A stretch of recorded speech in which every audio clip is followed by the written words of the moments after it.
যেই জিনিস রাসূল কারীম সাল্লাল্লাহু আলাইহি ওয়াসাল্লাম পড়ছেন, তো ইয়াহুদ নাসারা কাফের মুশরিক তারা বলতেছে যে কেমন যেন জাদুর মতো কাজ করে, জাদুগ্রস্ত হয়ে যাচ্ছে কোরআন তেলাওয়াত শুনে।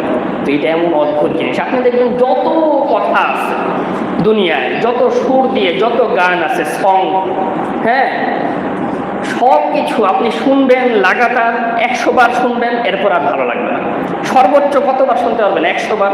কিন্তু কোরআন ওই সূরা ফাতিহা বারবার শুনতেছেন, লাইফ টাইম শুনতেছেন, বিরক্ত নাই, ক্লান্তি নাই।